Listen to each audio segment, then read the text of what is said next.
I had been working on the Star Trek animated series through most of 1973. And Dorothy Fontana was the associate producer, but she was actually doing all the producing because although Gene had the exec producer title, Dorothy was doing the work.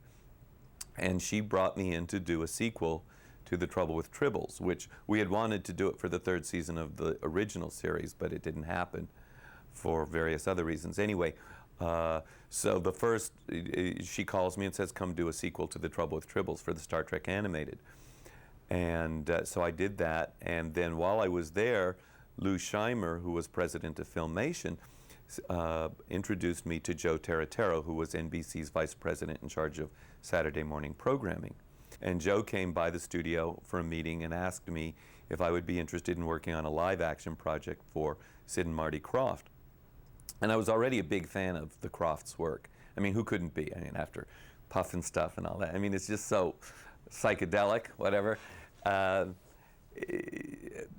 I thought, well, sure, you know, what's the project? Let me see.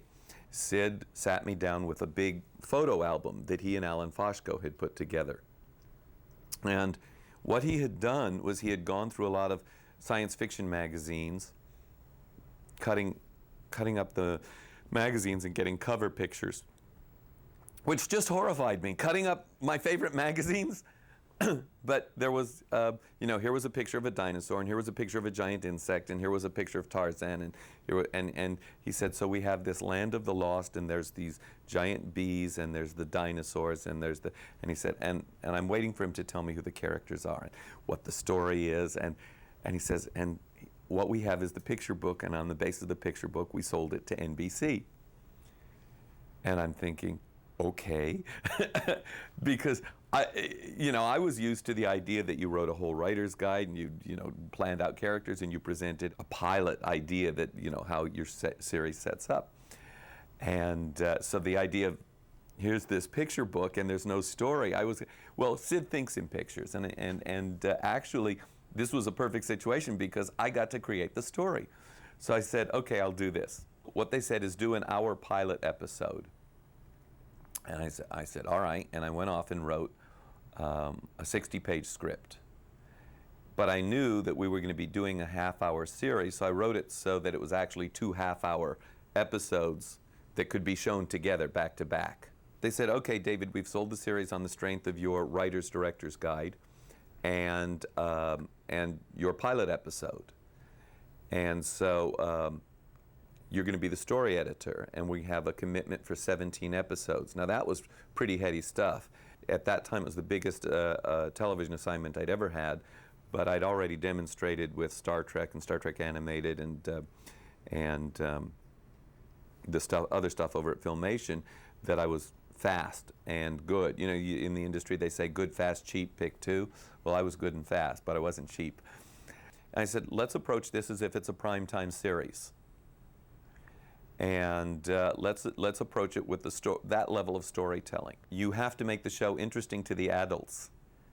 So you work on 2 levels, like Rocky and Bullwinkle. You have jokes for the grown-ups and you have jokes for the kids, and there's that interaction. It all fits together. And all of this was swirling around in my head in the creation process.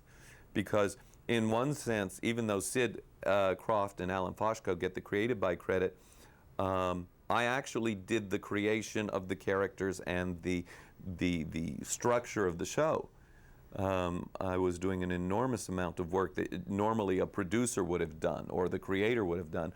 And I think what I admire most about Sid and Marty was they trusted the judgment of the people they brought aboard, and so that you could say, I think we should do this, and they would go along with it. The only argument I lost was I hated the idea of the waterfall. Because I thought, we can chroma key something. We can do something, open a doorway in space.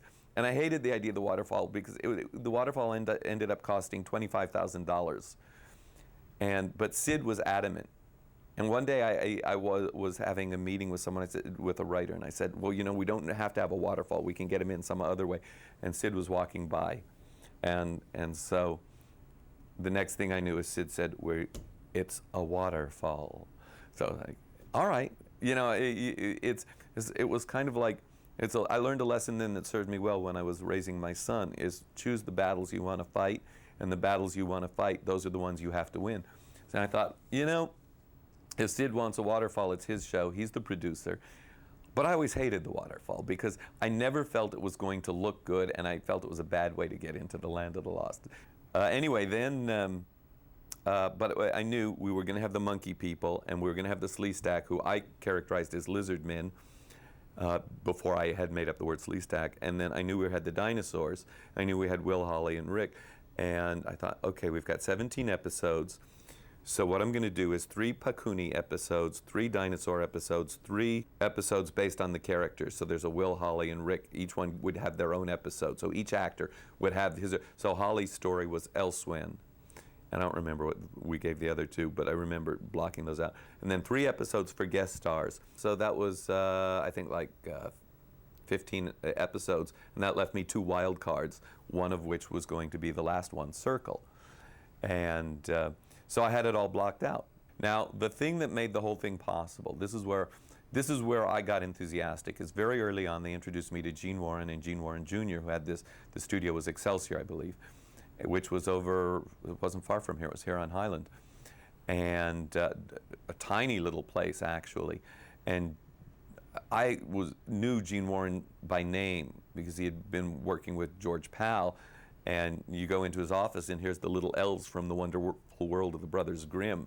Gene Warren Jr. said that we could only have, that they were getting something like $100,000 to do 40 minutes of animation for the entire season. Now, 40 minutes of stop-motion animation is an awful lot, but it had to be stretched across the entire season. So I said, here's what I'm going to do. I'm going to block out all the dinosaur episodes. I gave him a rough shot list, knowing that we were going to need these in the stories of the dinosaurs chasing. And so one of the shots is Grumpy, the Tyrannosaurus, come chasing towards the camera. And what we set up is that this shot was used a lot. But sometimes we would mat in a piece of shrubbery in the front, so it looked like there was a different. So there's a shot where he comes running towards the camera, and the kids go one way, and the Ta and Sa go the other way, and there's shrubbery there. But there's another time when we use the same shot without the shrubbery and without the kids matted in, and it looks like a different shot. So we planned all kinds of cheats, and I said, what we're going to need is Grumpy going to the Lost City, and at some point, I think we'll have him go over the land bridge, and what we'll have is in each story he gets closer to Big Alice. So the first time he gets to the chasm, the next time the two of them are, roaring at each other, and eventually we're going to get him crossing the land bridge so we can do the dinosaur fight between the two of them in the Lost City. But rather than do that all in one episode, I said we'll set it up over a period of 3 or 4 episodes. And so even though you see the dinosaurs in a lot of episodes, we only had 3 or 4 episodes that were specifically planned to be all dinosaur stories. So that what you get is you see dinosaurs almost every week, but as plot points, we only had 3 or 4 stories that were focused, like Dopey is a dinosaur story, and Tag Team is a dinosaur story. One of the reasons Land of the Lost worked so well the first season was when they brought me aboard, they said, you're story editor. I redefined that job, that I was going to be hiring the writers and choosing the stories. And actually, that's a producer's job, but Marty is not a writer. And like I said, Marty trusts people. So one of the things that had worked for the original Star Trek was that during the first year, Harlan Ellison had worked closely with Gene, saying, you got to bring in science fiction writers, because science fiction writers know this genre, and they'll help you avoid the stupid mistakes. The first season of Star Trek, you have writers like Jerome Bixby, Jerry Saul, Max Ehrlich, Norman Spinrad, Harlan Ellison, Theodore Sturgeon, Richard Matheson, Robert Bloch, and there's probably a couple other guys, George Clayton Johnson, and guys who they knew their science fiction. Some of them had written science fiction novels, science fiction stories. George Clayton Johnson came off of Twilight Zone. These were people and Robert Bloch, Psycho, Richard Matheson, of course. So you had this incredible reservoir of ability. And I think that was the reason why Star Trek worked so well in its first year or two, is that there was a recognition that the best science fiction came from the people who loved it. So I had this same idea. The way to make Land of the Lost work was to hire the very best science fiction writers, because script writing, I could fix the scripts. I was arrogant enough to know I can fix the scripts, but I want good storytelling. So the first call I made was to Dorothy Fontana, because, and I think that somewhere between working on Star Trek Animated and Land of the Lost, that's where Dorothy Fontana and I became lifelong friends, because it was so much fun to work with each other. I have such enormous respect for Dorothy, and she has this very methodical, analytical approach to storytelling, so that she never misses a beat. And then she sits down, and as she brings the dialogue to life, there's this passion that comes up in the character. So her character is very well defined. And so you can't go wrong with Dorothy Fontana. And then I asked Theodore Sturgeon to come aboard, and he wasn't available, but his wife, Weena Sturgeon, asked if she could submit a story. And she was, I don't know if she had already started working for she was working for KFWB at that time, and later on she started working for one of the local TV news stations. But I said, yeah, sure. And she submitted what became The Hole. That was the Rick Marshall episode. And it was also a Sleestack episode. And it was one of the best episodes, one of the best scripts ever. And without being preachy, it made one of the best points ever. We have to live, why can't we all just get along? And I was over at Harlan Ellison's house. He and Ben Bova were working on, or had finished, a thing called The Star Lost, which did not turn out well. They were unhappy. And I asked Harlan and Ben if they would like to write for Land of the Lost. I was really hoping to get a Harlan Ellison story. I explained the concept to them, and Harlan says, wait. And he dashes off to his office, which was right there off the living room. So Ben and I are sitting and chatting while Harlan's off doing his thing, because we can hear this manual typewriter. And he comes back a half hour later, and Ben and I are chatting, and Ben says, and I said, I'm talking to Ben about having him do a story. So I'm really working two writers at once. So Harlan comes back with 3 pages, and I start reading, and it is brilliant. I mean, with Harlan Ellison, it's brilliant. He's got the kids going down into a cave and discovering of this, and the first act ending is perfect. And then the second act just gets even more complex with Sleestack. And Harlan's having a great time, because Harlan grew up with and loves the pulp fiction tradition, and he recognized what we were doing here was a kind of precursor to that whole, Indiana Jones, Flash Gordon, mole men, cave people, that the Saturday morning serials of the 30s and 40s. We were kind of reinventing that. And you turn the page, and it says, trust me, I tie up everything neatly in the 3rd act. And I said, if I was a real son of a bitch, Harlan, I'd buy this right now, and then you'd have to do it. My problem is, I know I will never get NBC to approve this outline without a 3rd act. See, I would trust Harlan. I knew he would do it. And I thought it would be a hoot. And I said to him, I know what you did here. I know what you did here. You're challenging me to buy this unfinished. And I know that even though I know I can trust you, I just could not get this past, Joe Terratero is going to say what happens in the 3rd act. And so that was that. So we never got a Harlan script. I had written a novel with Larry Niven. I saw him do an animated Star Trek episode based on one of his stories, so I knew he knew script by then. I said, Larry, I've got a lot of work. I'm not going to be able to do it all myself. Come in and do a script for me and collaborate with me on a couple others so we can get this done. Because I had 5 script assignments as part of my deal, and I actually gave away some of them by having Larry collaborate. Dick Morgan, by the way, was an absolute treasure. He came in, I said, Dick, I have this story idea. This is what I want to do. I'm not sure how to do it. He says, oh, I know how to do it. And he went home and he brought it back. He did everything I wanted, gave me, it was the one where they followed the journal and find out why the Sleestack are named what they're named. And I said, I had this vague idea, and he brought it back, point for point, beat for beat, and put it all together in a way that worked. And it was supposed to be kind of a ghost story without a ghost, and he made it work. So great, here, do this one too. So Dick got another one. Barry Blitzer came aboard. I didn't know him, but he came in and pitched, and I said, all right, let's take a chance with him. Dorothy called me and said, you must use Joyce Perry, she's very good. And you probably want to use Margaret Arment. She's very good too. And so Joyce Perry came in and did Stone Soup. Now I gave her that idea and she went off and ran with it and brought it back. It was a lot of fun. And most of the story ideas started with one-liners I'd written. So Stone Soup, tag team. And then I'd say to the writer, what can you do with this? But a couple I had sort of half blocked out. Normally you would let writers pitch, but in this situation, knowing I have to do 3 Sleestak and 3 Pacu and 3 Dinosaur and etc., I didn't have that luxury. So I said, I need a Pacu story, and this is what I was thinking, Stone Soup, and Joyce went off with it. And if she had come back with something and said, hey, why don't you do this with the Pacu, I was willing to listen. So it wasn't a question of me imposing my will. It was just, this is where I'm starting from, what can you bring?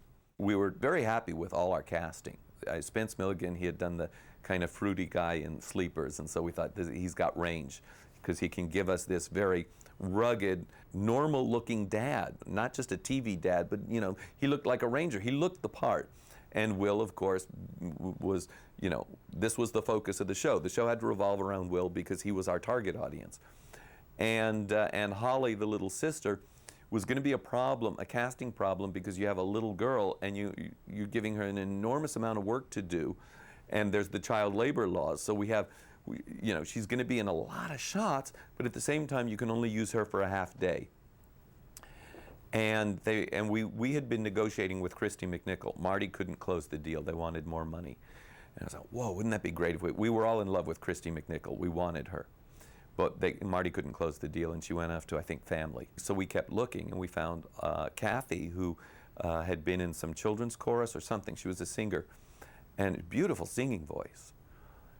But she didn't have a lot of acting experience, and I was a little concerned about that because you're putting an enormous amount of work on someone who is not emotionally or physically up to the level of the grown-ups, and yet you're asking for a grown-up level of performance. I said, you know what? We're going to have to write to the actors much more than on any other show.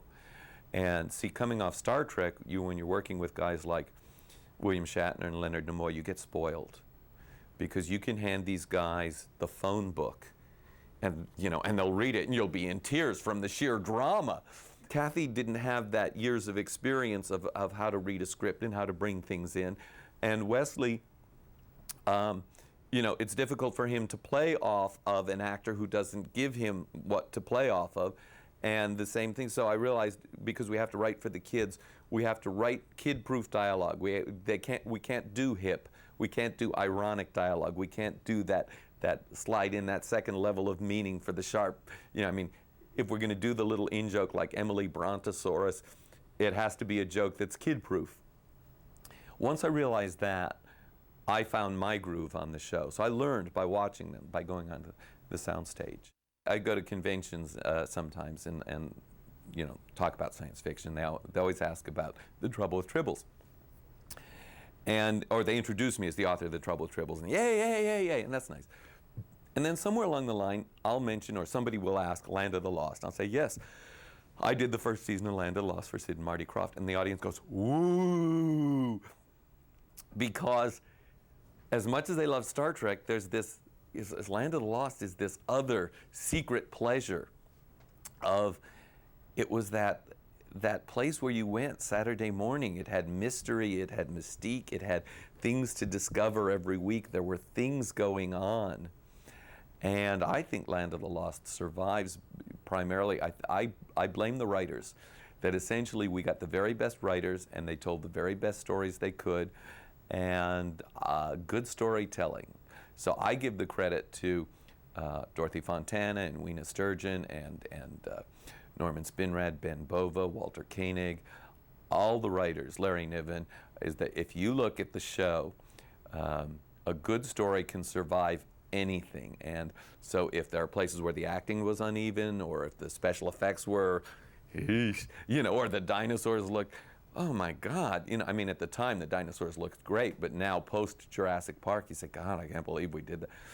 But I think it's that the writing carries the show, and that the writing spoke to the characters, that the characters actually, Will became a real person after a while. Holly became a real person. Spence, Rick Marshall. After a while, you got a very strong sense that this was a real family, and not a TV family, but that there were relationships here, and that sometimes they hit bumps, and So to me, I watch it and I recognize my relationship with my family and with my son or with my parents or my sister.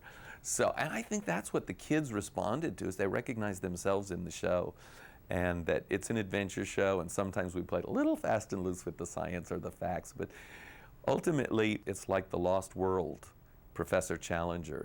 It's like King Kong for kids, And that's what I love about it, and I think that's what the audience loves about it.